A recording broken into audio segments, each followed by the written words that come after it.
Tele message app hack का खुलासा, क्या आपका डेटा सुरक्षित है?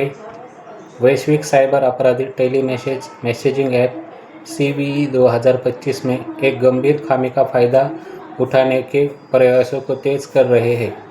यह प्लेटफॉर्म विशेष रूप से सरकारी संगठनों और संवेदनशील डेटा को संभालने वाले प्रमुख उद्यमों द्वारा उपयोग किया जाता है। ग्रेनाइस की हालिया रिपोर्ट बताती है कि टोही और सीधे हमले के प्रयासों में चिंताजनक वृद्धि हुई है, जिसमें अनगिनत उपयोगकर्ताओं की गोपनीय जानकारी खतरे में पड़ गई है। अप्रैल से ग्रेनाइस ने कम से कम 11 अलग अलग IP एड्रेस की पहचान की है, जो टेली मैसेज की भेद्यता को तोड़ने की सक्रिय रूप से कोशिश कर रहे हैं। इससे भी अधिक चिंताजनक बात टोही गतिविधियों की मात्रा है। पिछले 90 दिनों में 2000 से अधिक अद्वितीय IP एड्रेस को स्प्रिंग बूट एक्टिवेटर की तलाश करते हुए देखा गया है, जिसमें से 1582 ने विशेष रूप से हेल्थ एंड पॉइंट की जांच की है, जो कमज़ोर प्रणालियों के सामान्य संकेतक है। मूल समस्या टेली मैसेज द्वारा एक पुरानी कॉन्फ़िगरेशन के निरंतर उपयोग में निहित है, जिसमें एक डायग्नोस्टिक एंडपॉइंट सार्वजनिक रूप से बिना प्रमाणीकरण के सुलभ है।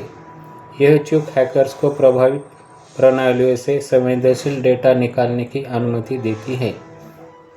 टेली मैसेज एक सिग्नल जैसा ऐप है जो अनुपालन के लिए महत्वपूर्ण चैट संग्रह के लिए जाना जाता है, जिसे 2024 में अमेरिकी कंपनी स्मार्श द्वारा अधिग्रहित किया गया था।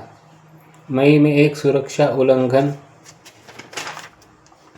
के बाद इसने अस्थायी सेवा निलंबन का सामना किया था, जिसके परिणामस्वरूप फाइलें चोरी हो गई थी। हालांकि टेली मैसेज का कहना है कि भेद्यता को ठीक कर दिया गया है। ग्रेनाइस चेतावनी देता है कि पैच की समय सीमा अलग अलग हो सकती है, जिससे खतरा बना हुआ है। इस भेद्यता की गंभीरता टेली मैसेज के उपयोगकर्ता आधार से और सीमा सुरक्षा और क्रिप्टो एक्सचेंज कॉइनबेस शामिल है। इसका मतलब है कि व्यापक डेटा उल्लंघन की संभावना बहुत वास्तविक है, जो राष्ट्रीय सुरक्षा और वित्तीय अखंडता को प्रभावित कर सकती है।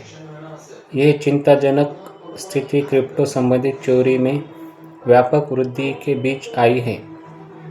चैनलिसिस ने बताया है कि 2025 में अब तक $2.17 बिलियन से अधिक की चोरी हुई है। बिटकॉइन धारकों पर रेंज हमलों से लेकर प्रमुख एक्सचेंज हैक तक, साइबर अपराधी फिशिंग, मैलवेयर और सोशल इंजीनियरिंग के साथ लगातार नए तरीके अपना रहे हैं ताकि क्रेडेंशियल चुरा सके।